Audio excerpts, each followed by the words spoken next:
మన VVIT university absolute discipline, absolute education. ప్రస్తుతం మనతో పాటు ఉన్నారు ప్రముఖ కార్డియాలజిస్ట్ డాక్టర్ గోపాలకృష్ణ గోఖలే గారు. ఈ మధ్య కాలంలో జరుగుతున్నటువంటి అనేక విషయాలు, గుండెకి సంబంధించిన వాటి మీద ఇప్పుడు డాక్టర్ గారితో మాట్లాడి క్లారిఫైగా అన్నీ తెలుసుకుందాం.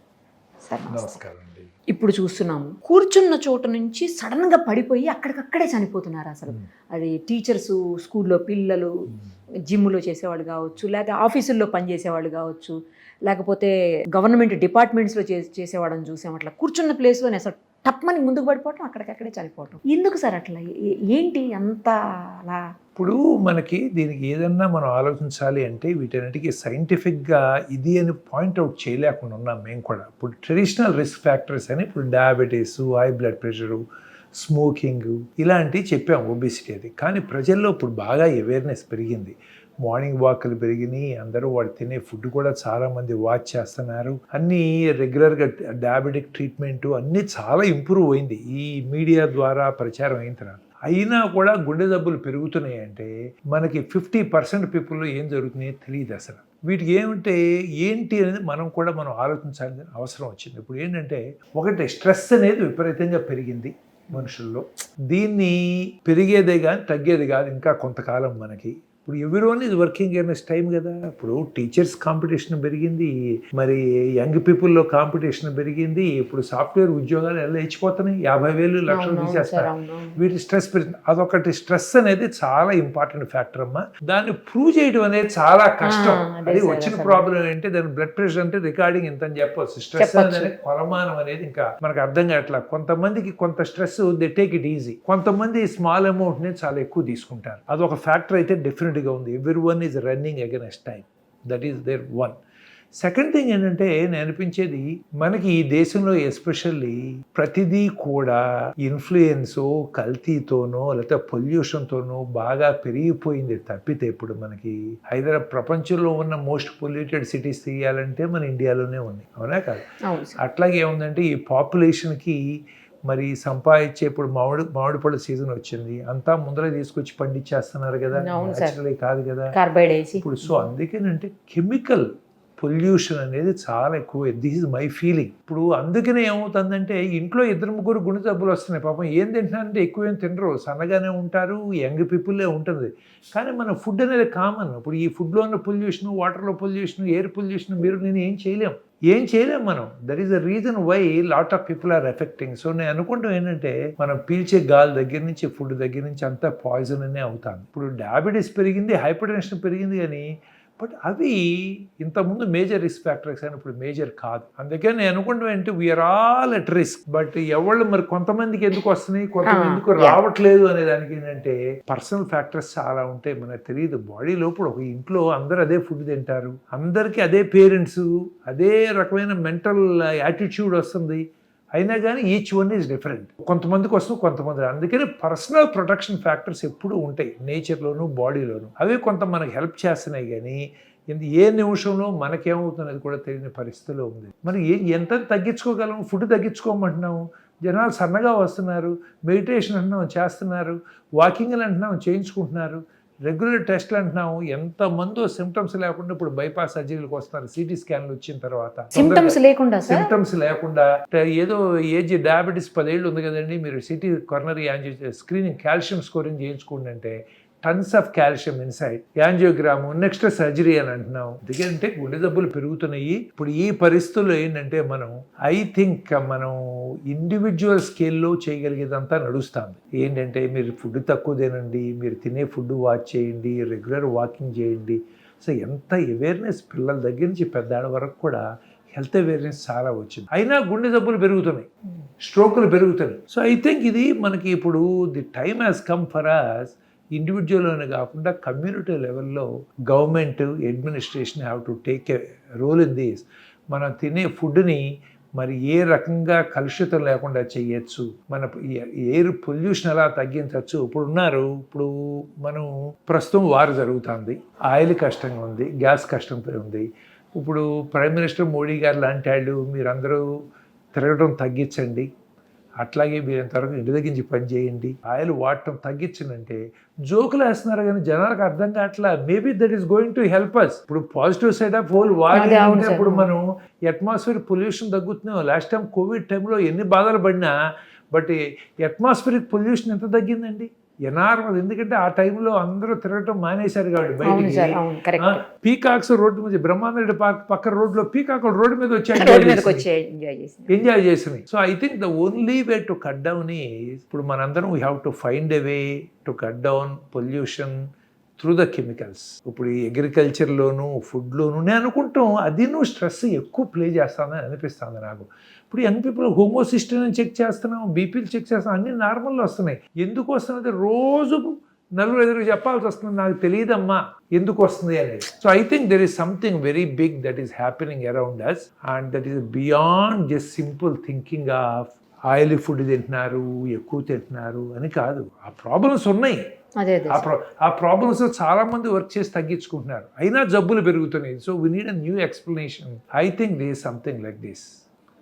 There is no doubt the water, the food, the air we are breathing, I think it is all getting poisonous అమ్మ. దానికి మనం న్యాచురల్ వేస్ ఆఫ్ లివింగ్ పెంచాల్సిందే తప్ప మనం ఎన్ని కెమికల్స్ వాడినా all these drugs are also poisons. So అందుకంటే we need a bigger momentum at higher level. వచ్చి కమ్యూనిటీని మనం ఈ డైరెక్షన్లో చూడాల్సిందే తప్ప స్ట్రెస్ ఎట్లా తగ్గిస్తాను. ఇంతకుముందు చెప్పేవాడిని 100% మార్కులు వచ్చినప్పుడు సీట్లు ఇవ్వకండి అని, మీకు గుర్తుందో లేదో. ఎంత స్ట్రెస్ అది.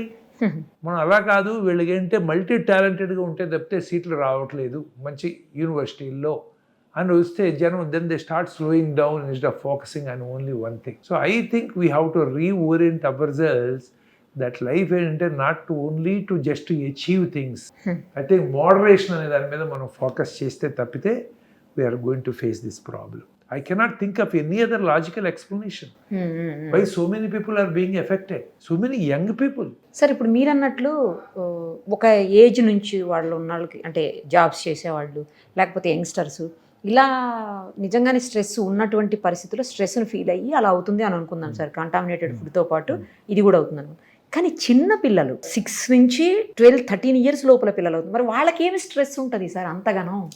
వాళ్ళ స్ట్రెస్ అంటే ఏంటంటే మనం ఒకటి అర్థం చేసుకోవాలి. ఇప్పుడు ఈ హార్ట్ అటాక్లు వచ్చేది అంటే బ్లాక్స్ మూలాన వస్తున్నాయి. ఆ బ్లాక్స్ అనేవి ఏంటంటే ఏజింగ్ ఫినామినా. ఆ బ్లాక్స్ 4-5 ఏళ్ళ వయసులో స్టార్ట్ అవుతాయి మనకి.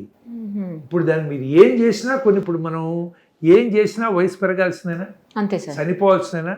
అలాగే ఏమవుతుందంటే మన బాడీలో రక్తనాళాల్లో కూడా ఈ బ్లాక్స్ చిన్నప్పటి నుంచి స్టార్ట్ అవుతాయి.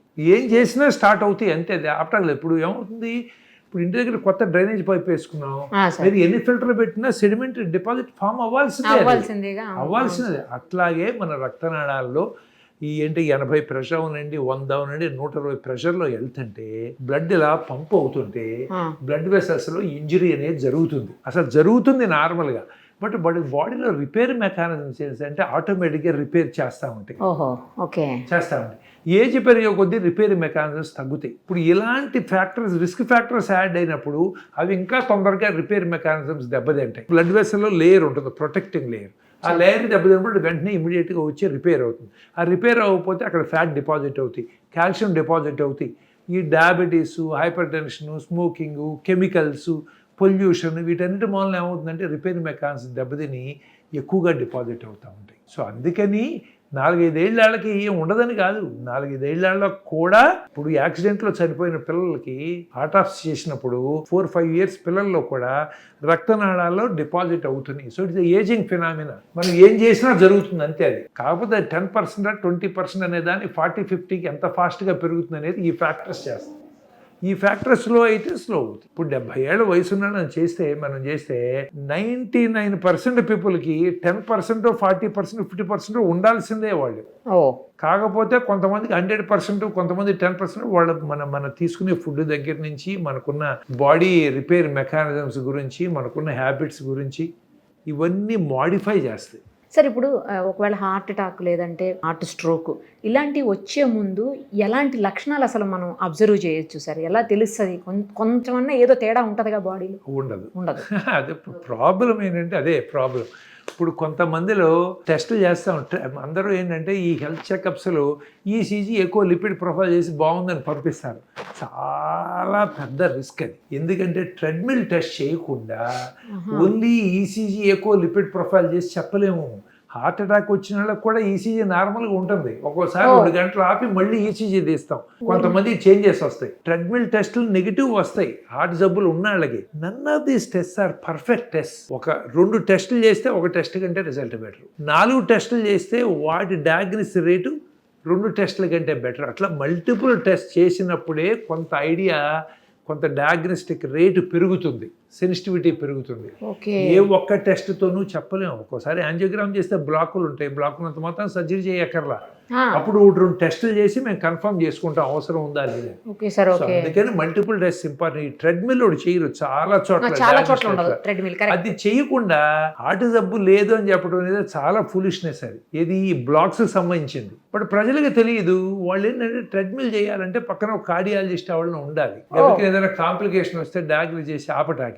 వాళ్ళు లేకుండా వీళ్ళు అందుకని చెయ్యరు. ఆ టెస్టులు చేసి రొటీన్ మన టెక్నీషియన్స్ చేస్తారు. అందుకని ఆ టెస్టులు ఉంటే కానీ ఇది అవ్వదు. అందుకని ట్రెడ్మిల్ నార్మల్గా ఉన్నా కూడా 50-60% పీపుల్లోనే నార్మల్గా ఉన్నట్టు. పొద్దున్నే ట్రెడ్మిల్ చేయించుకుని సాయంకాలం హార్ట్ అటాక్ చనిపోయిన బోల్డ్ మంది ఉన్నారు నాకు తెలిసిన వాళ్ళు. సో అందుకని ఏమవుతుందంటే ఇవన్నీ కొంతవరకే హెల్ప్ చేస్తాయి తప్ప టెస్టులను బట్టి మనం అవి నార్మల్గా ఉన్నంత మాత్రం లేదని అంటాకలేదు. అప్పుడు ఎట్లా డయాగ్నోస్ చేస్తారు మీరంటే వాళ్ళ వయసును బట్టి, వాళ్ళకున్న జబ్బులను బట్టి, వాళ్ళకున్న హ్యాబిట్స్ని బట్టి, వాళ్ళ ఫ్యామిలీ హిస్టరీని బట్టి ఇంకొక టెస్ట్ ఏదైనా చేయాలా వద్దా లేదని డాక్టర్ డెసిషన్ తీసుకోవాలి. అందుకని అంటే సెన్సిటివిటీ అనేది కూడా ఎప్పుడు కూడా మనం ఎన్ని ఏఐలు వచ్చినా ఏం వచ్చినా అల్టిమేట్గా ఆ డెసిషన్ మేకింగ్ కీ పర్సన్ డాక్టర్ అనేవాడు చాలా ఇంపార్టెంట్. అందుకని ఇప్పుడు డయాబెటిక్ ఉంటారు 3 మంది, టెస్ట్లన్నీ బాగుంటాయి, ట్రెడ్మిల్ నెగిటివ్ ఉంటాయి. అయినా నేను చెప్తా 10 years అయితే మీరు కాల్షియం స్కోర్ చేయించండి, సిటీ కాల్షియం స్కోర్ చేయించండి, లేదు సిటీ యాంజియోగ్రామ్ చేయించుదాం.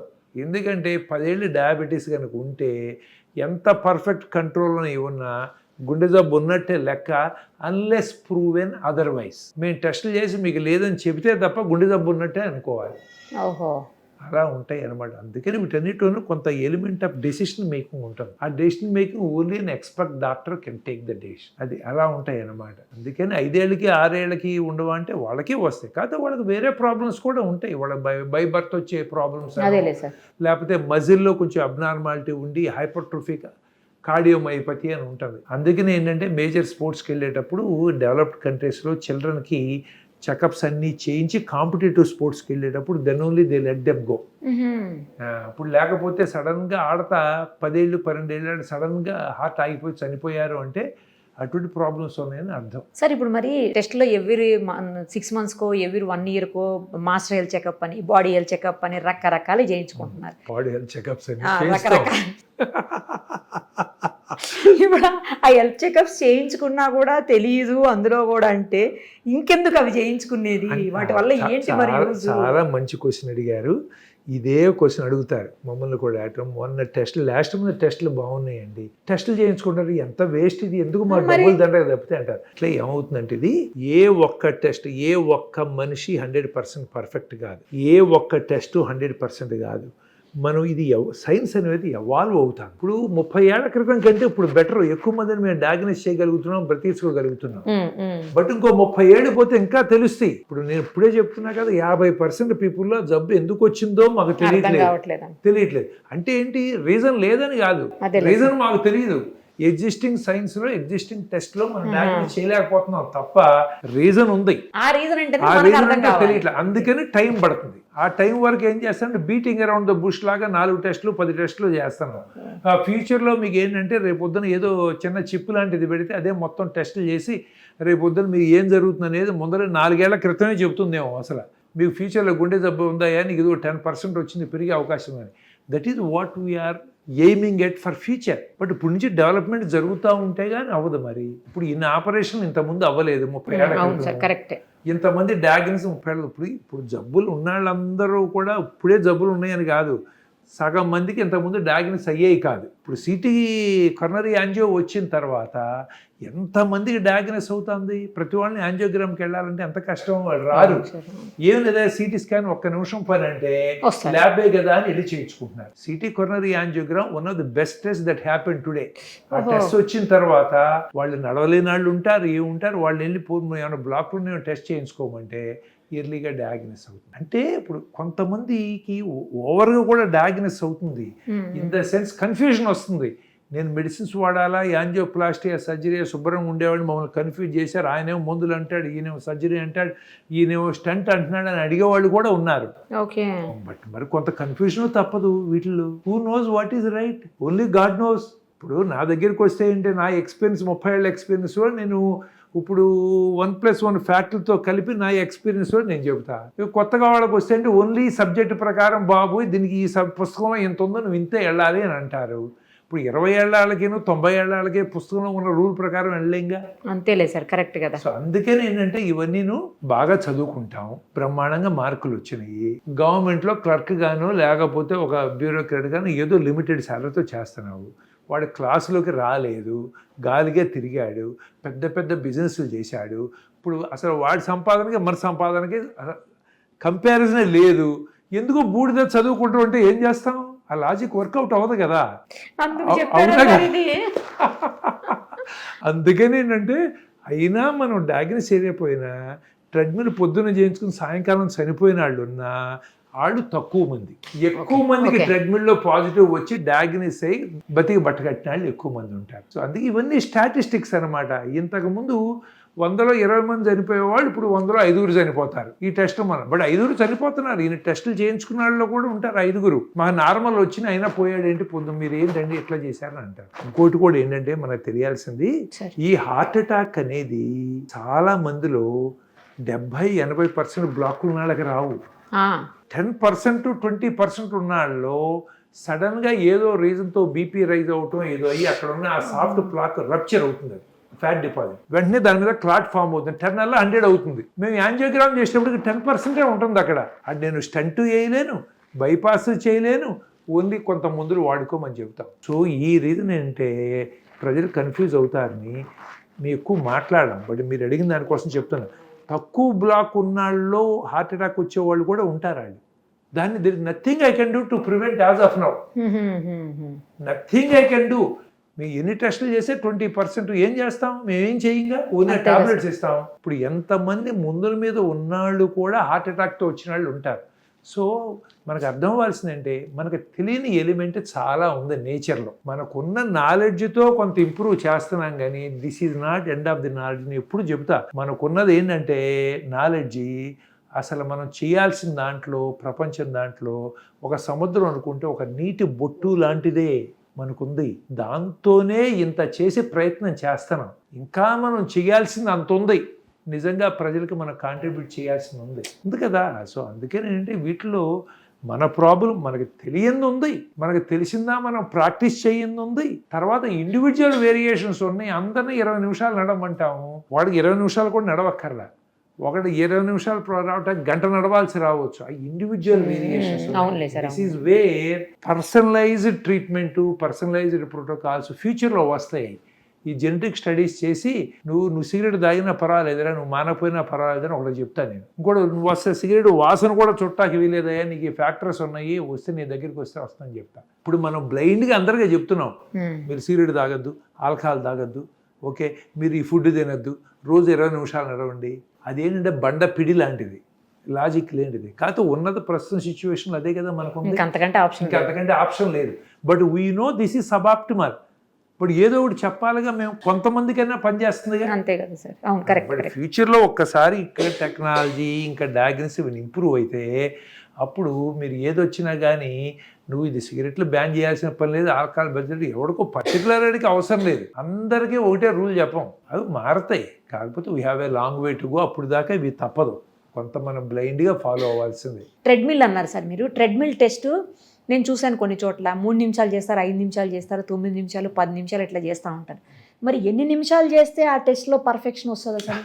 అంటే ఏంటంటే దానికి ఒక కొలమానం ఉంటుంది. ట్రెడ్మిల్ ఎందుకు చేస్తామంటే హార్ట్ రేట్ పెంచడానికి చేస్తాం. ఇప్పుడు Okay. ఇప్పుడు ఫుల్గా ఓపెన్గా ఉన్న రక్తనాళంలో బ్లడ్ వెళ్తుంటే గుండెకి సరిపడానే కాకుండా దానికి కావాల్సిన దానికంటే 4-5 రెట్లు ఎక్కువ బ్లడ్ వెళ్ళగలిగే కెపాసిటీ ఉండదు, ఇందులో రిజర్వ్ ఉంటుంది అది. ఈ బ్లాక్ అలా మూసుకుంటా వస్తుంటే ఏమవుతుందంటే రిజర్వ్ కెపాసిటీ తగ్గుతుంది. 5 రెట్లు లేదు, 4 రెట్లే ఉంటుంది. అంతకుముందు పరిగెత్తే సరిపోయేది, ఇప్పుడు స్పీడ్గా నడిస్తే సరిపోతుంది. హార్ట్ రేట్ పెరుగుతుంది కదా, 200కి వెళ్ళేదానికి చాలదు, బట్ 180 వరకు సరిపోతుంది. తర్వాత మీరు 150 వరకు వచ్చేదానికి వరకే సరిపోతుంది, ఇంకా నేరో అయిన తర్వాత ఏమవుతుందంటే 80 హార్ట్ రేట్ వరకే సరిపడా వస్తుంది, క్లాక్ వస్తుంది. అప్పుడు 80కి సరిపడేవాడు వాకింగ్ ఏదైనా ఎక్సర్సైజ్ చేసి 150కి పెంచాడు అనుకో, గుండెకి సప్లై రాదు, చెస్ట్ పెయిన్ వస్తుంది, లేదా హార్ట్ అటాక్ వస్తుంది. అందుకని ఏం చేస్తామంటే ట్రెడ్మిల్లో ఈసీజీ నార్మల్ అన్నీ బాగున్నావంటే, బాబు నీకు జస్ట్ బేర్ మినిమం వస్తుందేమో మనకు తెలియదు కదా, నీ హార్ట్ రేట్ పెంచుదాం ఎక్సర్సైజ్ చేయించి. హార్ట్ రేట్ పెరిగినా కూడా ఈసీజీ చేంజెస్ రాలేదు అంటే నీ హార్ట్కి సరిపడా బ్లడ్ వస్తుంది అని అర్థం. అందుకే నేను చేస్తానంటే హార్ట్ రేట్ని బట్టి జనరల్గా ఏంటంటే 80% ఇప్పుడు ఏజ్ కొంత కొలమానం ఉంటుంది అనమాట. 225 ఏజ్ అని పెట్టుకుంటాం అనమాట జనరల్గా. ఇప్పుడు ఎంత అంటే, ఇప్పుడు సపోజ్ 60 ఏళ్ళు ఉందనుకోండి, అంటే 160 వరకు వాళ్ళ హార్ట్ రేట్ పెరిగే వరకు సప్లై వస్తే that is reasonably all right. అందుకని ట్రెడ్మిల్ చేసినప్పుడు మామూలుగా 80 నుంచి 90, 100, 150, 160 దాకా పెంచుతూ ఉంటారు. అది కొంతమందికి ఇప్పుడు 70 ఏళ్ళు ఉన్నారనుకో, వాళ్ళకి 150 కదా. అదే 30 ఏళ్ళు ఎక్కాడు అనుకోండి, 190 దాకా పెంచాలి. సో అందుకని ఎంతసేపు ఎక్సర్సైజ్ చేయించాలి అనేది వాళ్ళ హార్ట్ రేట్ని బట్టి డిసైడ్ చేస్తాం ఒకటి. రెండోది, ఈ లోపల ఏదైనా ఈసీజీ చేంజ్ చేస్తో లేకపోతే బీపీ బాగా షూటప్ అవుతుంది అనుకోండి, ఆపుతాం. సో వాళ్ళ heart rate, BP, ECG changes వాళ్ళ కంప్లైంట్స్ని బట్టి వీళ్ళు 3 నిమిషాలతో ఆపారా, 6 నిమిషాలతో ఆపారా, లేకపోతే ఫుల్ చేయించవచ్చా అనేది డెసిషన్ తీసుకుంటారు. దీంతో పాటు ఇంకోటి ఏంటంటే, మీరు చూసే కేసెస్లో సార్ రూరల్ వాళ్ళు ఉంటారు, అర్బన్ వాళ్ళు ఉంటారు. కాయ కష్టం చేసుకొని రోజు పని చేసుకునే వాళ్ళు వస్తుంటారు. ఆఫీసుల్లో కూర్చొని కదలకుండా ల్యాప్టాప్ ముందు లేకపోతే కదలకుండా కూర్చొని పని చేసేటోళ్ళు వాళ్ళు వస్తుంటారు. వీళ్ళల్లో ఎక్కువ పర్సెంటేజ్ ఎవరు ఉంటున్నారు అసలు పేషెంట్స్ మీ దగ్గరికి వచ్చేటోళ్ళలో? అర్బన్ వాళ్ళే ఎక్కువ ఉంటారు. అంటే డిఫరెంట్ రీజన్స్. ఇది వాళ్ళకి ఒకటి, అర్బాన్లో స్ట్రెస్ లెవెల్స్ ఎక్కువ, ఫుడ్ దగ్గర నుంచి అన్నీ ఎక్కువ, పొల్యూషన్ దగ్గర నుంచి అన్నీ ఎక్కువే. సో అందుకని ఏమవుతుందంటే అర్బాన్లో హార్ట్ డిసీజ్ డెఫినెట్గా ఎక్కువ రూరల్ కంటే. కాకపోతే రూరల్కి అర్బాన్కి ఇంతకుముందు చాలా గ్యాప్ ఉండేది. ఇప్పుడు ఇక్కడ అర్బన్లో 5 మెంబర్స్కి వస్తే రూరల్లో 1-2కి వచ్చేది. ఇప్పుడు గ్యాప్ తగ్గుతాను. అర్బనైజేషన్ వచ్చిన తర్వాత వాళ్ళకి అన్నీ వచ్చినాయి, అన్నీ దగ్గరికి వచ్చినాయి. ఇప్పుడు వాళ్ళు తినే ఫుడ్ కూడా ఇప్పుడు పొల్యూటెడ్ ఫుడ్డే కదా, ఎందుకంటే వాళ్ళేగా మనకు చేసేస్తుంది వస్తుంది కదా. ఇప్పుడు అట్లాగే ఏంటంటే వాళ్ళ దగ్గర స్మోకింగ్, ఆల్కహాల్ దగ్గర నుంచి వాళ్ళకే స్ట్రెస్ లెవెల్స్ పెరిగిపోయినాయి. వాళ్ళకి మనకి ఇంటర్నెట్ ఛానల్స్ అన్నీ వచ్చిన తర్వాత దే ఆర్ ఆల్మోస్ట్ దే. ఇప్పుడు పైగా ఎందుకని చెప్పి వాళ్ళ పిల్లలు పైకి రావాలని చెప్పి వాళ్ళు అగ్రికల్చర్ బడి పంపించడానికి వాళ్ళు కష్టపడుతున్నారు.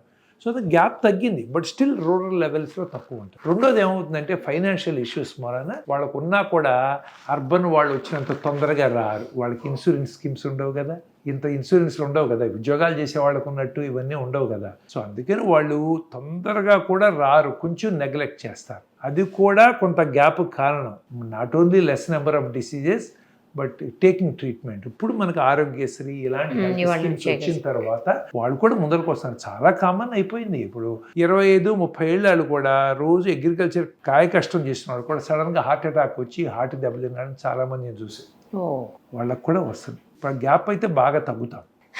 కొత్త విషయం సార్. ఎందుకంటే నేను ఇప్పుడు దాకా ఏమనుకున్నానంటే రూరల్ వాళ్ళు కాయ కష్టం చేస్తారు, ఎక్కువ పని చేస్తారు, బాడీ ఎక్కువ అలసిపోతుంది, వాళ్ళకు పని చేయటం వల్ల వాళ్ళ కొవ్వు అట్లాంటివన్నీ తక్కువ ఉంటాయి, ఆ యాంగిల్లో ఆలోచించాను. బట్ మీరు చెప్పిన తర్వాత మల్టీ ఫ్యాక్టోరియల్, ఇది ఎక్కువ ఉంటే ఇది తక్కువ ఉన్నా, లేదు 2 బ్యాలెన్స్డ్గా ఉన్నా, ఇది తక్కువ ఉన్నా అది ఎక్కువ ఉన్నా, రకరకాల కాంబినేషన్స్ ఉన్నాయి కదా. 10 నుంచి 15 ఫ్యాక్టర్స్ ఉన్నాయి. ఏ పర్సంటేజ్, ఒక 10, ఒక 20, ఒక 30, ఆ కాంబినేషన్స్ మూలాన స్టిల్ అందరం కూడా అదే పాయింట్ దగ్గర కలుస్తున్నాం. మళ్ళీ అసలు ఒక 4-5 లక్షణాలు చెప్పండి హార్ట్ అటాక్ వచ్చే వాళ్ళకు లేదా హార్ట్ స్ట్రోక్ వచ్చే వాళ్ళకంటే ఏ లక్షణాలు చెప్తారు సార్? ఇంతకుముందు మనం ఏదన్నా పని చేసేవాళ్ళం, ఇప్పుడు ఆ పని చేయలేకపోతున్నాం.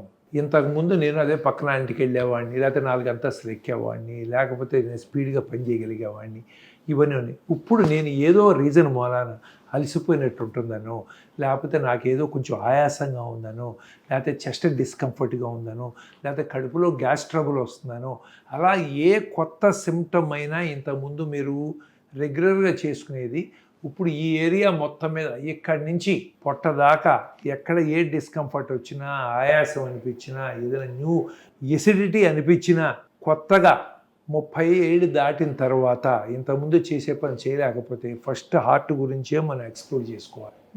మా ఫ్యామిలీ మెంబరే వాడు 52 అలా ఉంటుంది, డయాబెటీస్ కంట్రోల్లో లేదు, కొలెస్ట్రాల్ ఎక్కువ ఉంది. అయితే గొడవ మీద ఇప్పుడు కొత్తగా వెయిట్ తగ్గటానికి మెడిసిన్స్ వచ్చా perfect. HbA1c 6, blood pressure full control, cholesterol 100 అలా ఉంది. ఇది 2 సంవత్సరాల నుంచి ఉంటే మొన్న టీవీలో చూసి ఇంటర్నెట్లో చూసి ఏదో ఆసనం చెప్పారు. వాడు అమెరికాలో ఉన్నాడు. ఆసనం చెప్పారు. ఏంటంటే ఇంతకుముందు రూరల్ ఏరియాస్లో టాయిలెట్కి వెళ్ళాలంటే కింద కూర్చునేవాళ్ళం కదా.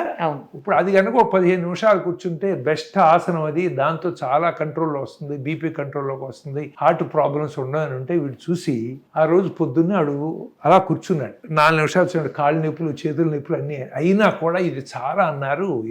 డ్రైవ్ ఉన్న మనిషి పావుగంట కూర్చున్నాడు. వాడు ఆవిడని పిలిచాడు. వాడిని ఆవిడని పిలిస్తే ఆవిడ కూర్చోమంటే ఒక నిమిషం కూర్చొని, నా వల్ల కాదు, ఆవిడ డాక్టర్ ఫిజిషియన్, నా వల్ల కాదు ఇది, నాకు నొప్పులుగా ఉంది, లేచి వెళ్ళిపోయింది. వీడు పావుగంట తర్వాత వీడికి ఏదో కొంచెం డిస్కంఫర్ట్ అనిపించింది. This a true story I'm talking. Unaccustomed exercise ఇవన్నీ చూసి చెస్ట్ డిస్కంఫర్ట్ అనిపిస్తే చూసి కాస్త లేచాడు, మంచిలు తీసుకున్నాడు, అన్నీ అయిపోయింది, ఏమీ లేదులే, ఇవన్నీ చేశాం కదా, మజిల్ పట్టుకుందలే మనకి అనుకుని వర్క్ వెళ్ళాడు. Is working with the federal government they. అయిన తర్వాత కొంచెం 2-3 గంటల తర్వాత చాలా డిస్కంఫర్ట్ పెరిగిందండి. పెరిగితే లాభం లేదని ఎమర్జెన్సీకి వెళ్తా అని చెప్పి అక్కడి నుంచి లేచి ఒక 2 ఫర్లాంగ్ ఉంటుంది కార్ పార్కింగ్ ఏరియా, అక్కడికి వెళ్తుంటే on the way he drop dead. వాడు పడుతుంటే చూసి ఎవరిలో వచ్చి పక్క అమెరికా కాబట్టి వెంటనే వాళ్ళు CPR స్టార్ట్ చేశారు. ఈ అంబులెన్స్ని పిలిచారు. వాళ్ళు వచ్చి 2 షాకులు ఇచ్చారు. దాదాపు ½ అన్ అవర్ వాడు మసాజ్ చేసి షాకులు కొట్టి హాస్పిటల్ తీసుకెళ్తే వాడు కళ్ళు తెరిచాడు, రికవర్ అయ్యాడు. యాంజియోగ్రామ్ చేస్తే యాంజియోగ్రామ్ నేను జస్ట్ అబౌట్ 7 months బ్యాక్ హైదరాబాద్లో ఇక్కడ చేయించి పంపించా. యాంజియోగ్రామ్ అన్నీ అయినాయి. నేను పర్ఫెక్ట్ ఎగ్జాంపుల్ చెప్తాను. ఒక డాక్టర్స్ ఫ్యామిలీలో అన్నీ ఉన్నాయి. 30%, 40% బ్లాక్స్ అంతే. నీకేం పర్వాలేదురా, నువ్వు షుగర్ కంట్రోల్లో పెట్టావు, కొలెస్ట్రాల్ ట్యాబ్లెట్ తీసుకుని నీకు పర్వాలేదని వాళ్ళ ఫాదర్ అమ్మాయితో చనిపోయాడు. నీకేం పర్వాలేదురా, నువ్వు ఇట్లాగే కంటిన్యూ చెప్పని నేను చెప్పి పంపించాను. ఆ అన్ఎక్స్టమ్డ్ ఎక్సర్సైజ్తో ఆ 20% ప్లాక్ రప్చర్ అయింది. He died. అమెరికా కాబట్టి ఆ దేశంలో CPR గురించి బాగా నాలెడ్జ్ ఉంది, అందరికీ ఉంది కాబట్టి ఆ సెక్యూరిటీ అతను అక్కడ పార్కింగ్లో అతను మసాజ్ చేసి వాళ్ళ ఫోన్ చేసి పిలిస్తే బతికాడు. కానీ nothing short of a miracle that cannot happen here. మనకి CPR ట్రైనింగ్ కూడా లేదు కదా, ఎక్కడుందండి? అయినా ఎవడో బతుకుతాడు, అది వేరే విషయం అండి. అసలు that is nothing but a miracle for me. అందుకని ఏంటంటే యాంజియోగ్రామ్ చేయించి పంపించాను, టెస్ట్లన్నీ చేశాను, నీకు బాగుందిరా అని చెప్పి పంపించాను. So that tells you there is no definite way. మనకి వాడికి ఏంటంటే చెస్ట్ డిస్కంఫర్ట్ వచ్చింది, ఏదో మజిల్ పెయిన్ అనకుండా కనుక కొంచెం ముందరంటే ECG చేంజెస్ బయటపడాయి. సో అందుకని 30-35 ఏళ్ళు దాటినాళ్ళు మీరు అన్ఎక్స్టమ్డ్ ఎక్సర్సైజ్ సడన్గా చేయకండి. ఏదన్నా ఏరియాలో ఎక్కడన్నా డిస్కంఫర్టు, ఫీలింగ్ అబ్నార్మల్, నేను ఇంతకుముందు చేసే పని ఇప్పుడు నేను 2 అంతస్తులు ఎక్కేవాడిని, 1 అంతస్తు ఎక్కితేనే నాకు ఎంతో టైర్డ్గా ఉంది, ఐఎమ్ నాట్ వెల్ అని అనిపిస్తే first please check your heart. ఆయన అలా కూర్చొని కింద ఇండియన్ టాయిలెట్ లాగా కూర్చొని ఉండకపోతే ఏమయ్యేది కాదు. ఇప్పుడు అన్ఎక్స్టమ్డ్ ఎక్సర్సైజ్ పావు గంట he forced himself to do it. So అందుకనే ఏంటంటే please don't do new exercises, anything without supervision, without doctor checkup. మీకు నాకు ఏదో గ్యాస్ ట్రబుల్ ఉంది, నేను రాత్రి, ఇప్పుడు నా క్లాస్మేట్ ఉన్నాడు, రాత్రి దోశ తిన్నారు, 3 పోయారు. వాడికి రాత్రి 11 కడుపులో గ్యాస్ ట్రబుల్ అనిపిస్తే ఇదేదో orthopaedic surgeon doctor, senior doctor, ఇదేముందని వేసుకున్నాడు. వేసుకున్న తర్వాత 2 గంటలు తగ్గకపోతే డాక్టర్ దగ్గరికి వెళ్తే 12 పాపం ఆ కార్డియాలజిస్ట్ హాస్పిటల్ పైనే ఉంటాడు గుంటూరులో, ఆయన కిందకు వచ్చాడు. ఈయన వచ్చాడని తెలియగానే ఆయన వస్తున్నాడు. ఈ add cardiac arrest and died. Died అంటే బతికిచ్చాడు ఆయన కళ్ళెదురుగా జరిగింది కాబట్టి. సో అందుకని మీరు చెస్ట్ పెయిన్ రావాలి, నడుస్తుంటే రావాలి, చేతికి వెళ్ళాలి, కూర్చుంటే తగ్గాలి, ఇవన్నీ క్లాసికల్గా టెక్స్ట్ బుక్లో చెప్పినట్టు చెబుతాం. ఇప్పుడు అలా కాకుండా మీకు ఎప్పుడైనా కానీ చెస్ట్, పొట్ట, గొంతు వరకు ఎక్కడైనా కానీ డిస్కంఫర్ట్ అనిపిస్తే మీకు ఏదైనా ఎక్సర్సైజ్ చేసేటప్పుడు, రెస్ట్లో ఉన్నప్పుడు, అన్ఎక్స్టమ్డ్ చేసిన తర్వాత సడన్గా బాగున్నాడు, ఫస్ట్ దగ్గరలో హాస్పిటల్కి వెళ్ళి టెస్టులు చేయించుకోండి. మేము ఇంత ముందు చెప్పినట్టు కొంచెం దూరం నడుస్తుంటే ఇది మంటలాగా రావటం, పట్టుకున్నట్టుంటాం, చేతికి రావటం, కూర్చుంటే తగ్గటం, అలాంటివి జరిగే వాళ్ళు చాలా తక్కువ మంది ఇప్పుడు కూడా ఉన్నారు. But most of the people ఇదే ప్రాబ్లం. దీనికి ఖచ్చితంగా ఇది అని చెప్పలేరు. చెస్ట్ డిస్కంఫర్ట్ అంటారు, మంట అంటారు, బరువు పెట్టినట్టు ఉందంటారు, నాకు కొద్దిగా ఆయాసంగా ఉందంటారు, ఐఎమ్ నాట్ కంఫర్టబుల్ అంటారు. Any new such symptom happening for the first time, please exclude heart. దీని మూలన చాలా మంది వెళ్తారు టెస్ట్లకి, బట్ చాలా మంది సేవ్ అవుతారు. 95% తిడతారు, డాక్టర్ ఏంటి ఇంత లైట్గా చెప్పాడు, ఇంత సింపుల్ది, మాకు భయపడి చచ్చిపోతున్నాం అని. కాకపోతే మరి కొద్ది మందిని బ్రతికించాలంటే అదొకటే మార్గం. అందుకనే మనం 30 ఏళ్ళు దాటినాళ్ళు ఎవ్రీ ఇయర్, ఎవ్రీ 2 years అన్ని చెకప్స్ చేయించుకోవాలి. మీకు ఇది ఉందా అది ఉందా లేదని కాదు. ఎస్పెషల్లీ ఫ్యామిలీలో ఏదైనా హార్ట్ జబ్బులు ఇంకా 20 ఏళ్ళకే స్టార్ట్ చేయాలి. Become so bad. నాకు ఎక్స్పీరియన్స్ సీనియారిటీ పెరిగే కొద్దీ ఐఎమ్ ఫీలింగ్ మోర్ హెల్ప్లెస్. చదవకముందు కాకరకాయ చదివిన తర్వాత కేకరకాయ అనే ఎగ్జాంపుల్ క్లాసికల్గా ఉంది నాకు. అందుకనే ఏంటంటే ప్రతి వాళ్ళు కూడా మనం హెల్తీగా ఉండాలి అని ఒక కాన్షియస్ మైండ్లో పెట్టుకుని anything out of the way వెళ్ళి చెకప్లు చేయించుకోండి, పోతాయి డబ్బులు, but that's the only way we can survive a longer time. ఆ ప్రికాషన్స్ అన్నీ తీసుకుంటా, నేను బోల్డ్ ఎక్సర్సైజ్ చేస్తున్నాను, నేను మా నాన్న 100 ఏళ్ళు బతికాడు, నేను 100 ఏళ్ళు బతుకుతాను, అవన్నీ మర్చిపోయి ఎవ్రీథింగ్ ఇన్ మోడరేషన్.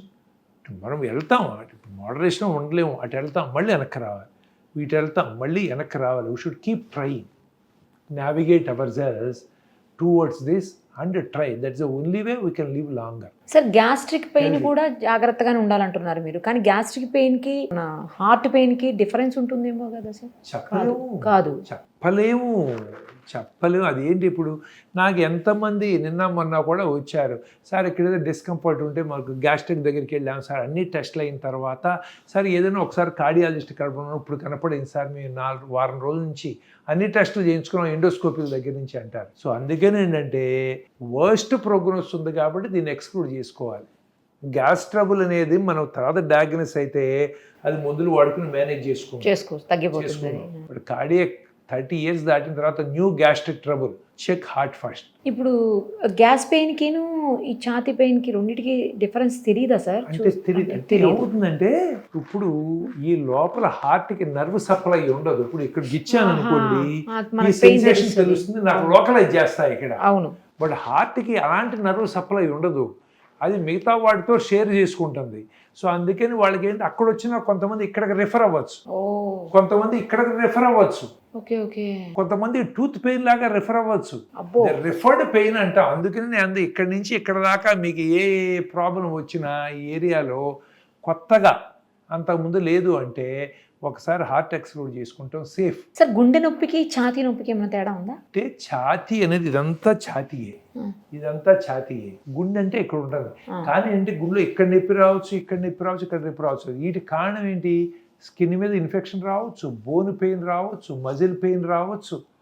ఈ ఏరియాలో చాలా ఆర్గాన్స్ ఉన్నాయి కదా, ఈ స్కిన్ దగ్గర నుంచి లోపలికి వెళ్ళేటప్పుడు ఉన్నట్లు లంగ్తో ప్రాబ్లం పెయిన్ రావచ్చు, ఈ మన ఫుడ్ పైపుతో పెయిన్ రావచ్చు, ఏడుతోనే వచ్చే ఛాతీ నొప్పి. గుండె నొప్పి అంటే గుండెకి సంబంధించింది. గుండె అనేది ఒక ఆర్గానే ఛాతీలో ఉన్న దాంట్లో, కాకపోతే మిగతా అన్నీ ఒక ఎత్తు, గుండె ప్రాబ్లం ఒక ఎత్తు, సడన్ డెత్ గురించి మనకి. అందుకని ఛాతీలో ఎక్కడ ఏ అబ్నార్మాలిటీ వచ్చినా సడన్గా పెయిన్ ఇంతకుముందు లేదంటే డాక్టర్కి వెళ్ళి కనపడండి, అసెస్ చేయండి. ఇదివరకు ఇట్లాగా ఈ చేయి నొప్పి వస్తుంది లేకపోతే ఇంకోటి ఏదో అట్లా అనుకుని కూర్చోవటం కరెక్ట్ కాదు. ఎందుకంటున్నానంటే ఇట్ హెస్ బికమ్ ర్యాంపెంట్. అదే సార్, ప్రజల్ని భయపెట్టాలని కాదు, అవేర్నెస్ పెంచాలి, అంతేగాని. సో అందుకని ఇప్పుడు ఎన్ని ప్రాబ్లమ్స్ ఎంతమంది చూస్తున్నామంటే అసలు unbelievable. We just have to be lucky to stay alive. ఈ కోవిడ్ వ్యాక్సిన్స్ తోటి చాలా ప్రాబ్లమ్స్ వచ్చినాయి గతంలో కంటే, ఇప్పుడు బాగా పెరిగినాయి, ఎస్పెషల్లీ గుండె జబ్బులు పెరిగాయి, ఇది అదే అని అన్నారు సార్. అన్ని రోజులు దాని ఎఫెక్ట్ ఉండదు అని కొంతమంది అంటారు, అది నిజమేనా? అసలు ఏది కరెక్ట్ ఇందులో? అంటే only God knows the truth. వీటిలో ఏంటంటే నేను చెప్పాను, మేము ఇచ్చే ప్రతి మెడిసిన్ పాయిజనే. ఇంత అమౌంట్లో అవసరమైన నాడికే డ్రగ్, అది అవసరం లేనాడికి సాల్బిటరీ టాబ్లెట్ ఇస్తే బీపీ తగ్గి టాప్ను పడి పోవచ్చు, గుండె ప్రాబ్లం అంతకుముందు బాగున్నాడు. అందుకని అంటే కోవిడ్ వ్యాక్సిన్స్ వీటిలో ఏమవుతుందంటే ఏది ఎంత మ్యానిపులేషను ఎంత ట్రూత్ అని మనకు తెలియదు. But we have to go with the majority, we can't fight కదా. We can't fight. ఇప్పుడు మన ఇండియాలో కూడా ఉన్నారు, ఇప్పుడు డెవలప్డ్ కంట్రీస్లో ఒక గ్రూప్ ఉంటారు, వాళ్ళు ఏంటి pneumococcal vaccine, small pox vaccine, ఇవన్నీ వేస్ట్, మేము నేచర్తోనే ఉంటాము, మేము వ్యాక్సిన్ డిపిటీలు ఇవన్నీ చేయించుకోము, టెట్ వ్యాక్సిన్ చేయించుకొని పెద్ద గ్రూప్ ఉన్నారు వాళ్ళు. సో అందుకని గవర్నమెంట్ ఏంటి, వాళ్ళకి ఇష్టం లేకపోతే ఏదని అంటుంది. You can't do against personal decision. అక్కడ బలవంతంగా చేయడానికి వీల్లేదు. ఇప్పుడు అట్లాగే చేయించుకున్న వాళ్ళు ఏంటి, వాళ్ళు కోవిడ్ వచ్చిన వాళ్ళు ఉన్నారు, కోవిడ్ వ్యాక్సిన్ చేయించుకున్న వాళ్ళు వచ్చిన వాళ్ళు ఉన్నారు. బట్ కోవిడ్ వ్యాక్సిన్లు కూడా ప్రాబ్లం ఉంటుంది, దర్ ఇస్ నో క్వశ్చన్. ఎందుకంటే అన్ని కెమికల్స్తో మ్యానిపులేట్ చేసి వచ్చినాయి కదా. ఇంత ముందులాగా 20 ఏళ్ళు 30 ఏళ్ళు 40 ఏళ్ళు ఎక్స్పెరిమెంట్లు జరిగిన తర్వాత కాదు కదా. సో ఇవన్నీ ఉంటాయి. కాకపోతే నేను అనుకుంటాం ఏంటంటే, కొంతమంది చనిపోతారు, but most people have survived. మరి ఇప్పుడు అంత వేవ్ వచ్చి అన్ని వేల మంది, ఇప్పుడు అమెరికాలో కూడా హాస్పిటల్స్ చాలా రోడ్ల మీద జనాలు చనిపోయారు ఆ టైంలో. మరి సడన్ గా ఎక్కడికి పోయింది? మనకి ఇమ్యూనిటీ పెరిగిందా, దానికి కెపాసిటీ తగ్గిందా? మనకి ఇమ్యూనిటీ పెరగాలంటే ఏంటి, మనకు బాడీ మనం ఇచ్చిన వ్యాక్సిన్స్తో పెరిగిందా, అదంతా పెరిగిందా? Who knows, how can we tell? But మన పాస్ట్ ఎక్స్పీరియన్స్ ప్రకారం స్మాల్ పాక్స్ ఎలా ఎరాడికేట్ చేశారు, వ్యాక్సినేషన్తోనే ఎరాడికేట్ చేశారు కదా. కాబట్టి వ్యాక్సిన్స్ కొంత, నా ఉద్దేశంలో వ్యాక్సిన్స్ డెఫినెట్గా హెల్ప్ చేసినాయి. ఆ వ్యాక్సిన్స్తో కొంతమందికి సైడ్ ఎఫెక్ట్స్ చనిపోయారు, చనిపోతారు. కాకపోతే సర్వైవ్ వాళ్ళ నెంబర్ ఎక్కువ. మెజారిటీని బట్టి వెళ్ళాల్సిందే, కానీ ఈ పర్టికులర్ పర్సన్కి ఏమవుతుంది ఎవరని చెప్పగలం? అంతేలే సార్, చెప్పలేదు కదా. ఇప్పుడు సర్జరీకి వస్తారు, అమ్మ ఈ సర్జరీలో 2-3% రిస్క్ ఉంటుంది, మీరు ఆ 98లో ఉంటారో 2 మీద ఉంటాడో నేనైతే చెప్పలేను. ఓన్లీ దేవుడి తెలియాలి, లేకపోతే నేచరే తెలియాలి. దేని మీరు బిలీవ్ చేస్తే అది. నేను దేవుడిని బిలీవ్ చేస్తానంటే దేవుడిని అని చెప్తా, మీరు దేని బిలీవ్ చేస్తారు. ఎందుకంటే నా దగ్గర అయితే ఆ లిస్ట్ లేదు. ఈ 2లో ఉన్నారని తెలిస్తే నేను ఎందుకు ఆపరేట్ చేస్తాను? నాకెందుకు గొడవ? వాళ్ళకి ఆపరేషన్ చేసిన దగ్గర నుంచి నాకు బీపీ రైజ్ అయ్యి నాకు స్ట్రెస్ అవుతుంది, వీళ్ళని ఎట్లా బతికించాలి, నేను ఏం తప్పు చేశాను, ఇంకేమన్నా చెయ్యాలా, అవన్నీ ఎందుకు తీసి పక్కన పెట్టేస్తా కదా నేను. అంతేలే సార్. సో అందుకనంటే హ్యూమన్ లైఫ్లో this goes, whatever we do, the element of uncertainty is always there, and whoever is prepared for uncertainty is a successful man. రేపు నాకేం పర్వాలేదు, నాకేం జరగదు. ఇప్పుడు ఎన్ని కుటుంబాల్లో సడన్గా డెత్ అయిపోయి వాళ్ళ అప్పులేంటో ఆస్తులేంటో ఏం జరిగిందో తెలియకుండా ఉన్నాడు, రోడ్డు మీద పడినాడు, ఎంతమంది లేరు. సో అందుకని అంటే today maybe last day, whatever it is there, we have to discuss, we have to do whatever is best we have to do, and when it comes no one can stop it. Doctor కాదు ఎవడో ఆపలేడు దాన్ని. Sir, మిగతా వాటికి వచ్చినట్లు గుండె జబ్బులకి, గుండెలు బ్లాక్లు అవ్వకుండా ఇలాంటి వాటికి వ్యాక్సిన్లు రావా? వర్క్ చేస్తున్నారు. కాకపోతే అది 100% అవుతుంది అనేది మనకు తెలియదు. ఇప్పుడు ఇన్ఫెక్షన్స్కి ఉన్నాయి, అట్లాగే అంటే ఫ్యాట్ డిపాజిట్లకి వాటికి కూడా కొంతమంది they are working on that. రావచ్చు. ఈరోజు ప్రపంచంలో ఇది రాదు, ఇది ఇంపాసిబుల్ అనేది సైన్స్ ఎన్ని రకాలుగా ఎవాల్వ్ అవుతుందంటే మనం ఊహించని పరిస్థితుల్లో వెళ్తాము. ఇప్పుడు నాకు కోవిడ్ టైంలో చాలా ఫీల్ అయ్యేవాడిని నేను. ఈ వర్క్ ఫ్రమ్ హోమ్ సాఫ్ట్వేర్ కంపెనీలకు వచ్చిన తర్వాత అసలు ఎంత లక్కీ పీపుల్ వీళ్ళు, వాళ్ళు చక్కగా ఇంట్లో కూర్చొని పని చేస్తారు. తర్వాత వాడు చెప్తారండి ఇంట్లో పనులు ఈ పనులు 2 ఎక్కువైపోయి చచ్చిపోతున్నామని వాడు కంప్లైంట్ చేశారు, అది వేరే విషయం.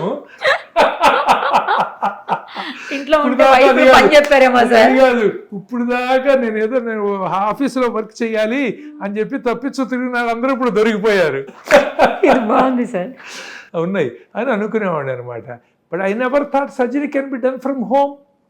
బట్ నౌ రిమోట్ రోబోస్ ద్వారా, రిమోట్ కంట్రోల్ ద్వారా మన ఆస్ట్రేలియా నుంచి లక్నోలో చేశారు సర్జరీ. అలాగే ఏంటంటే ఇప్పుడు కొన్ని హార్ట్ సర్జరీస్ కూడా ఆ క్లినిక్లో కూర్చుని ఆపరేషన్ థియేటర్లో జరుగుతుంది. And A day will come in future when surgeon will be staying at home only on rotation. వారానికి 2 రోజులు ఇంట్లోంచి ఆపరేట్ చేస్తాడు, ఇంకో 2 రోజులు ఇక్కడ హెల్ప్ చేస్తాడు, ఇంకో సర్జన్ ఇంటి దగ్గర నుంచి ఆపరేట్ చేస్తాడు. అలా ఏంటంటే ది టెక్నాలజీ డెవలప్మెంట్ అనేది మనం ఎప్పుడు కూడా ఊహించని పద్ధతుల్లో వెళ్తాం. సో అందుకని వ్యాక్సిన్స్ రావచ్చు, ఇంకా ఏదైనా ట్రీట్మెంట్ రావచ్చు. మరి లేదు ఏంటంటే ఈ రీవాస్కులైజ్ చేయటానికి ఏదైనా మినీ రోబోస్ లోపలికి వెళ్తే ఆ ఫ్యాట్ ఉన్న ఏరియాని తినేసి మెల్లగా రిపేర్ చేసి లోపలంతా రిపేర్ చేసి వస్తాయో తెలీదు. Imagination sky is the limit. So జరుగుతాయి, ఇంప్రూవ్ అవుతాయి. But at the same time nature మనకంటే స్మార్ట్, తెలుసు కదా.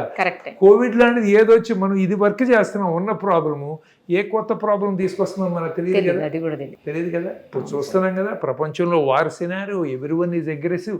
ఇప్పుడు హాయిగా స్మూత్గా కోవిడ్లోంచి బయటపడ్డాం అనుకుంటే అంతకంటే ప్రాబ్లం అవుతుంది కదా ఇప్పుడు. ఇప్పుడు మనకి ఇప్పుడు డబ్బులు ఉన్నా యూజ్లెస్ పరిస్థితికి వచ్చే స్టేజ్కి వస్తుంది కదా. కోవిడ్లో ఏం జరిగింది? అవును సార్, ఎంత ఉన్నా కూడా ఇప్పుడు ఆయిల్ సప్లై ఉండదు, ఇప్పుడు ఫుడ్ సరిగ్గా ఉండదు, డబ్బులున్నా ఏం చేయగలం మనం? అంతే కదా. అది అందుకని ఏంటంటే nature has its way to handle people జరుగుతాయి. But we should try and work with nature. అది మనం ఏంటంటే మనం వీఆర్ మాడిఫైయింగ్ నేచర్ కదా లాట్ ఆఫ్ ఏరియాస్, దాంతో కొత్త ప్రాబ్లమ్స్ వస్తున్నాయి. ఇప్పుడు ఏఐతో టెస్టులు చేస్తున్నారు సార్, రకరకాల టెస్టులు. అవి అక్యురసీ ఉంటుందా సార్? నార్మల్ టెస్టులు చేసినంత అక్యురసీ అది ఉంటుందా? నమ్మచ్చా? అంటే ఏంటంటే వస్తుంది, ఈ అక్యురసీ పెరుగుతుంది, సెన్సిటివిటీ పెరుగుతుంది. కాకపోతే మనకు వీటిల్లో అది ఎంత సెన్సిటివ్గా అవుతాయి అంటే అది టూ మచ్ రిపోర్ట్ చేస్తుంది. ఓహో, భయపెట్టిస్తుంది ఎక్కువ. టూ మచ్ రిపోర్ట్ చేసినప్పుడు దాంతో మనం ఏం చేయాలనేది మనకు తెలియాలి రిజల్ట్. ఇప్పుడు ఉన్న టెస్ట్లన్నింటిలో కూడా ఇప్పుడు ఏంటి, ఇప్పుడు ఏ పెడతాము, ఇప్పుడు అందరికీ ఇప్పుడు మనం వచ్చేది ఏంటి, అందరికీ బ్లాక్స్ వస్తాయని తెలుసు, కాకపోతే మనకి ఏం రాలేదు అనుకుంటాం, ఏదో ప్రాబ్లమ్స్ డయాగ్నైజ్ చేసినప్పుడు ట్రీట్మెంట్ తీసుకుంటున్నాం, అంతవరకు ఓకే. ఇప్పుడు రేపు పొద్దున్న చూసి doctor Gokhale you have in that artery you got 5% block, you got in the 6.25% block. ఇందుట్లో అంటే ఇప్పుడు దాన్ని నేనేం చేయాలి, ఎలా రిపేర్ చేయాలి, ఎంత భయపడాలి, ఏ ముందు వేసుకోవాలి, ఎంతకాలం వేసుకోవాలి, ఇప్పుడు ఇలా కొత్తవి వస్తాయి. బట్ ఒకటి మాత్రం ఇంటర్ప్రిటేషన్ ఆఫ్ టెస్ట్. ఇప్పుడు ఎక్స్రే ఉంది, ఇప్పుడు మనకి స్టడీస్ వస్తున్నాయి కదా, ఈ ఎక్స్రేలో ఇప్పుడు కొంతమంది లంగ్ క్యాన్సర్ వచ్చింది, ఇప్పుడు లంగ్ క్యాన్సర్ వస్తే ఇప్పుడు ఐడెంటిఫై చేశారు, వాళ్ళకు 1 సంవత్సరం క్రితం ఎక్స్రే ఉంది, అది తీసుకెళ్ళి ఏఐ ద్వారా చూస్తే ఏఐ వీళ్ళకి 1 year బ్యాకే డయాగ్నోస్ చేస్తుంది. అంత చిన్నది. అప్పుడు ఏమవుతుంది, అప్పుడు ట్రీట్ చేస్తే పేషెంట్ బతికేవాడు, ఇప్పుడు ఆల్రెడీ స్ప్రెడ్ అయిపోయింది. So there are areas like that where it can help us in making early diagnosis and give treatment early. double-edged sword. ఒక్కోసారి ఇట్ ఇస్ హెల్ప్ఫుల్, ఒక్కోసారి ఎర్లీ డయాగ్నోసిస్ అయిపోతే ఏం చేయాలో మనకు తెలియదు, అర్థం. So we have to go through this confusion evolution. మరి ఇప్పుడు ఏ అన్ని చోట్ల పెట్టేయచ్చు కదా సార్, అలాంటప్పుడు హెల్ప్ చేస్తుంది కదా మంచిగా, అన్ని చోట్ల పెట్టేసి దాంతో చేయొచ్చు కదా టెస్ట్. అంటే ఫ్యూచర్ మీకు అనిపించచ్చు కానీ ఇది మ్యాడ్నెస్ అని. ఫ్యూచర్లో నేను మాట్లాడుతూ ఇంత హాస్పిటల్స్ ఇవన్నీ ఉండవు, పేషెంట్స్ రారు. మీకు ఊరిని ఏమవుతుందంటే డయాగ్నోస్టిక్ కియాస్క్ ఓన్లీ ఒక ఏఐ మెషిన్ ఉంటుంది, వాడు లోపలికి వెళ్తాడు, 2 నిమిషాల్లో వీడు నడుస్తుంటేనే వీళ్ళ డయాగ్నోస్ అయ్యి అప్పటి నుంచి వచ్చేయచ్చు, మొత్తం స్కాన్ చేయొచ్చు, దానికి రిపోర్టు ఈ చెవుని చేస్తే ఇప్పుడు ఉంటాయి కదా. ఇప్పుడు మెక్డొనాల్డ్ వాళ్ళకి ఇస్తే మీరు ఫోన్లో ఆర్డర్ ఇస్తే మీరు కార్లో డ్రైవ్ త్రూ ఇలా వెళ్ళి ఇక్కడ ఆర్డర్ ఇస్తారు, ఆ చివరికి వెళ్ళాడు మీకు డెలివరీ ఇచ్చేస్తారు, కూర్చున్నా. అలా ఇప్పుడు పెరిఫరీస్లో హాస్పిటల్స్ డయాగ్నోస్టిక్ సెంటర్స్ రన్ చేయాలంటే కష్టం. అలాంటి డయాగ్నోస్టిక్ కియాస్క్ వస్తాయి, ఎవడో డాక్టర్ సెంటర్లో ఉంటాడు, ఓన్లీ అవసరమైన వాళ్ళకి ఆయన అడ్వైజ్ ఇస్తాడు, ఇలాంటివన్నీ జరుగుతాయి. సో అందుకని ఏతో వస్తాయి, but it's going to be costly, we have to pay for that. పైగా రెండోది అదే ఇప్పుడు ఏఐ అనేది ఎట్లా వచ్చింది, ఏఐ అంటే అంతది దేవుడు ఇచ్చిన నాలెడ్జ్ కాదు కదా, మనం ఉన్న నాలెడ్జ్ దాన్ని ప్రూవ్ చేసి దానికి పెడితే దాని మీద అది ఇంప్రూవ్ అవుతుంది. మనం దానికి రాంగ్ ఫీడ్ చేస్తే రాంగే వస్తుంది వెనక్కి. ఈ మ్యానిపులేషన్ ఎలిమెంట్ ఉందిగా, హ్యూమన్ మ్యానిపులేషన్ ఎలిమెంట్ ఉంది కదా. సో అందుకని ఏమవుతుందంటే మనం ఏం ఫీడ్ చేస్తే అది చెత్త ఫీడ్ చేస్తే చెత్త వస్తుంది, మంచి చేస్తే మంచిగా వస్తుంది. సో అందుకని ఆ కంపెనీల్లో కూడా తేడాలు వస్తాయి, ఆ కన్ఫ్యూజన్ కూడా నడుస్తుంది ఏఐ ఎంత వచ్చినా కూడా. సో అందుకని ఏమవుతుందంటే కాస్ట్ ఫ్యాక్టర్ ఒకటి, దానికి ఫీడ్ చేసేది ఒకటి, 100% రిలై అవ్వలేం. Again there has to be a person behind with experience to judge what is more useful. And again he has an element of failure in his mind. ఎందుకంటే perfect అనేది ఉండదు, things will go on better. ఇప్పుడు perfect అనేది myth కదా. అందుకని ఏంటంటే మనం we keep on getting better and better and better. We don't know what you have in future. Right sir, finally ఒకటి చెప్పండి, ఆరోగ్యంగా గుండె ఉండాలంటే లేదా గుండె ఆరోగ్యాన్ని కాపాడుకోవాలంటే ఏం చెయ్యాలి, కొన్ని మంచి టిప్స్ చెప్పండి. ఫస్ట్ ఏంటంటేనండి, కొంత మనం సాధించాలి చెయ్యాలి అనే కోరిక చాలా ఇంపార్టెంట్. స్ట్రెస్ లేకుండా ఏది నడవదు. స్ట్రెస్ తీసేసి మనం కూర్చోబెడితే బుద్ధుడిలాగా మనం కూర్చుని ఉండలేము. ఎందుకంటే ఎవడొకడు వండాలి, ఎవడొకడు పెట్టాలి, ఎవడొకడు డెవలప్మెంట్స్ చేయాల్సింది. అర్థమైందా? దీనికి ఏంటంటే నాకు ఆ మధ్య ఒక చిన్న స్టోరీ విన్నాను. ఒక ఆయన చెప్తున్నాడు, ఒక రియల్ ఎస్టేట్ ఆయన చెప్తున్నాడు, ఎప్పుడో కింగ్ ఉండేవాడట, ఆయనకి 2 ఆడపిల్లలు, ఆయనకి సామ్రాజ్యం చాలా ఉంది. ఒకళ్ళు ఏంటంటే చాలా అగ్రెసివ్, చాలా ఫాస్ట్, రెండో వాడు చాలా passive, happy with everything. Totally కంటెంటెడ్. ఇప్పుడు ఈ రెండు ఆపోజిట్ పోల్స్. ఆయన రాజ్యాన్ని పెద్దమ్మాయికి ఇచ్చాడు. పెద్దమ్మాయి అంటే అగ్రెసివ్, ఎంతసేపు ఇంకా చెయ్యాలి, మనం ఏదో చెయ్యాలి, దీన్ని ముందరకు తీసుకెళ్ళాలి, ఆ టైప్. ఇండస్ట్రియల్ రెవల్యూషన్ వచ్చింది. దాంతో ఏంటంటే ప్రతి చోట కాంక్రీట్ జంగిల్, చెట్లు పోయినాయి, వాటర్ దొరకట్లేదు, చాలామంది డబ్బులు వచ్చినాయి. బట్ సేమ్ టైం ఏంటంటే హెల్త్ అనేది పూర్తిగా పోయింది. జనాలందరూ ఇది ఇట్లాగే హార్ట్ అటాక్లు, ఈ జబ్బులు వీడితోనే ఉన్నారు, యంగా చనిపోతున్నారు, క్యాన్సర్లు వస్తున్నాయి, పీస్ అనేది లేకుండా పోయింది. సో తర్వాత ఒక 4-5 ఏళ్ళు అయిన తర్వాత రెండో అమ్మాయికి ఇచ్చాడు. రెండో అమ్మాయికి అంతా టోటల్ పీస్ కదా, రీసెర్చ్ ఆగిపోయింది, డెవలప్మెంట్ ఆగిపోయింది. అన్ని చోట్ల చెట్లు, ఈ న్యాచురల్గా యానిమల్స్ అన్నీ రిప్రొడ్యూస్ అయిపోయి ఎక్కడున్నా కూడా అవే పెరిగిపోయినాయి, మనుషుల కంటే పెరిగిపోయినాయి. అసలు మనిషి అనేవాడికి ఏది అసలు ఇంట్రెస్ట్ లేదు. మనం ఏదో చేద్దాం, 4 సంపాదిద్దాం, ఇంకా బెటర్ కారు కొందాం, లేదా ఇంకోటి చేద్దాం, అసలు ఏమీ లేదు. అందరూ బుద్ధుల్లాగా అయిపోయారు. ఈ ఆపోజిట్లో ఉంది, అది ఆపోజిట్లో ఉంది. ఏది బెటరు? రెండు కొన్ని కాంబినేషన్లో ఉంటేనే బెటరు. కరెక్ట్ సార్, అంతే కదా. అలాగే మనకు కూడా ఏంటంటే మనకి స్ట్రెస్ ఉండాలి, పెరగాలి, కాంట్రిబ్యూట్ చేయాలని ఉండాలి. కాకపోతే కొంత సాటిస్ఫాక్షన్ అనేది కూడా మనలో ఉండాలి. అప్పుడప్పుడు ఆగి మనం okay, things are going well, there is no point in pushing. ఇది మెషినే కదా, దీన్ని ఎక్కువ పుష్ చేయలేం. సో అందుకని ఏంటంటే మనం అంత మీడియం పాత్రలో కొంతవరకు కనుక వెళ్ళగలిగితే కష్టపడాలి, రీజనబుల్గా కష్టపడాలి, రీజనబుల్గా రెస్ట్ తీసుకోవాలి, రీజనబుల్గా సాధించాలి, రీజనబుల్గా తినాలి. అన్నీ పూర్తిగా మానేయద్దు. మీకు ఏదైనా కోరుకుంటే అన్నీ చేయండి, but you take care of your weight, you watch what you are eating, you watch what you are thinking. We have to realise life is temporary. కాబట్టి ఉన్న టైంలో మనం మనతో పాటు నలుగురు బాగుండాలి, నలుగురికి చేయగలగాలి. మనం హెల్త్ ఇన్సూరెన్స్ తీసుకోవాలి. ఎంతసేపు వాడినే బ్లేమ్ చేయడం కాదు. మనం ఏదైనా ప్రాబ్లం ఉంటే we have to take responsibility, see how to work out. Health ఇన్సూరెన్స్లు తీసుకోకుండా బెస్ట్ ఫెసిలిటీస్కి వెళ్ళిపోయి నాకు ప్రైవేట్ హాస్పిటల్ దోచేస్తానంటే వీళ్ళు గవర్నమెంట్ హాస్పిటల్కి వెళ్ళు, ఇక్కడికి వచ్చి వాళ్ళు డబ్బులు పెట్టి చేశారు. నువ్వు how can you blame them? నువ్వు ఇన్సూరెన్స్ తీసుకుంటే ఈ తలనొప్పి ఉండేది కాదు కదా. ఇన్సూరెన్స్ కంపెనీలు వాళ్ళు ఎంత దారుణంగా బిహేవ్ చేస్తున్నారు సార్. అసలు ఎన్ని కొర్రీలు పెడతారు, అసలు ఎంత ఘోరం అంటే ఇన్సూరెన్స్ కంపెనీలు ముందు తీసుకునేటప్పుడేమో చాలా బాగా నైస్ గా చెప్తారు అన్ని. తీరా ఏదన్నా అవసరం వచ్చి చేసేటప్పుడు ఎన్నో ఇన్సిడెంట్లు మాకు ఆఫీసులకు వచ్చి గొడవలు పెట్టి, మేడం ఇలా అయింది అలా అయింది, కొంచెం హెల్ప్ చేయండి మేడం, ఇన్సూరెన్స్ కంపెనీ వాడు అట్లా చేశాడు ఇట్లా చేశాడు వాడు. అసలు ఎన్ని కొర్రీలు అంటే సార్, చిన్న వాటికి కూడా కొర్రీలు వేస్తారు ఇన్సూరెన్స్ కంపెనీ. ఇన్సూరెన్స్ కంపెనీలు ఎందుకు ఇన్సూరెన్స్ పెట్టినాయి? మన బాగు చేయటం కాదు, వాళ్ళు బాగుపడతారు. Business sir. 100 మంది కడితే అందులో 90 మంది క్లెయిమే చేయరు. అసలు 10 మందే క్లెయిమ్ చేసుకుంటారు నాకు తెలిసి. ఆ 10 మందిలో కూడా 5-6 కొర్రీలు పెడతారు మళ్ళీ వీళ్ళు. 5 కాదు, 10 మందిలో 9 మంది కొర్రీలు. దారుణం సార్. అసలు ఇన్సూరెన్స్లు గవర్నమెంట్ ఇన్సూరెన్స్ కంపెనీలు ఉన్నాయి. నేను ఓపెన్ గా చెప్తున్నానండి, నాకు గవర్నమెంట్ ఇన్సూరెన్స్ కంపెనీలో నేను 80,000 కట్టేవాడిని, నాకు 10 లక్షలకి. వాళ్ళ కవరేజ్ మా ప్యాకేజీలో సగం కూడా ఇవ్వట్లేదు. ఇప్పుడు ప్రైవేట్ ఇన్సూరెన్స్ గా ట్రాన్స్పోర్ట్ అయ్యారు. ఇప్పుడు నేను తీసుకున్నది one of the best insurance companies, there is no doubt about it. Present మార్కెట్లో అండి ఓపెన్గా చెబుతున్నాను నేను, ఎవడనంటే care health insurance is one of the best insurance companies as of now. వాళ్ళు I pay 1.25 lakhs, they cover me 50 lakhs. And when I had a problem recently, they paid total amount. Most of the private insurance companies కూడా government insurance కంపెనీలు చూసి ప్యాకేజీలు తగ్గిస్తున్నాయి. అవును sir. ఇప్పుడు ఏమన్నా అన్నీ పెరుగుతున్నాయి, electricity రేట్లు పెరుగుతున్నాయి, వాటర్ రేట్లు పెరుగుతున్నాయి, పెట్రోల్ పెరుగుతుంది, ఈ హాస్పిటల్ ప్యాకేజ్ ఎలా తగ్గుతాయండి? చాలా దారుణం అండి. మీరు ప్యాకేజీలు తీసుకునేటప్పుడు ఏ హెల్త్ ఇన్సూరెన్స్ తీసుకుంటున్నా కానీ ఇవి అన్నీ కవర్ చేస్తున్నాయా లేవా, వాటికి ఏమన్నా లిమిట్స్ ఉన్నాయా, మీరు ఎక్కువ పే చేయండి, లిమిట్స్ ఉంటే మాత్రం తీసుకోకుండా ఇన్సూరెన్స్ కంపెనీ. కరెక్ట్ సార్ మీరు చెప్పి. ఇప్పుడు బైపాస్ సర్జరీ ఉంది, మీకు ఏం చేస్తారంటే 20 లక్షలు కవర్ చేస్తున్నాం అంటారు. మీరు అనుకుంటారు మనకు అవసరమైతే 20 లక్షలు ఇస్తారు, కానీ బైపాస్ సర్జరీకి వెళ్తే 2 లక్షలు ఇస్తాం, హెర్నియా సర్జరీ చేసుకుంటే 10,000 ఇస్తాం, అవును, లేకపోతే ఇంకో సర్జరీ ఇంత. ఆ ప్యాకేజ్ లిమిట్స్ ఉంటాయి. ఆ లిమిట్స్ ఉన్న ఇన్సూరెన్స్ కంపెనీల్లో హెల్త్ ఇన్సూరెన్స్ తీసుకోకండి ప్లీజ్.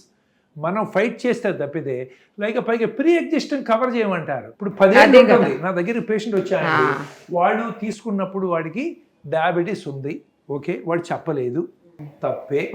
10 ఏళ్ల నుంచి కవర్ అవుతుంది, క్లెయిమ్ చేయలేదు. 10 ఏళ్ల తర్వాత కూడా నువ్వు 10 ఏళ్ల క్రితం డయాబెటీస్ చెప్పలేదు. ఇప్పుడు ఈ మాట చెప్పారనుకోండి, వాళ్ళు 2 ఏళ్ల తర్వాత కవర్ చేస్తారు. వీడు చెప్పలేదని 10 ఏళ్ల తర్వాత ఏమి లాజిక్? ఏమన్నా ఉందా సార్? అసలు లాజిక్ ఉందండి. సో అందుకని పబ్లిక్ ఇన్సూరెన్స్ కంపెనీస్ లూటీ చేస్తాయి, no doubt about it. Perfect చెప్పారు మీరు. లూటీ చేస్తాను. మీరు చూసుకుని జాగ్రత్తగా నాకు రోజు ఇదే గొడవ. నేనేంటండి నేను చెప్తాను I do not operate some insurance companies patients. ఎందుకంటే వాళ్ళు ప్యాకేజ్ మా హాస్పిటల్ ప్యాకేజ్ పే చేయరు. మేము వాళ్ళ దగ్గర తీసుకుంటాకి లేదు నీకు ఇష్టమైతే ప్రైవేట్ కట్టి చేయించుకోయా, లేకపోతే లేదు, అయితే వేరే సర్జన్స్ ఉన్నారు వెళ్ళమని చెప్తారు.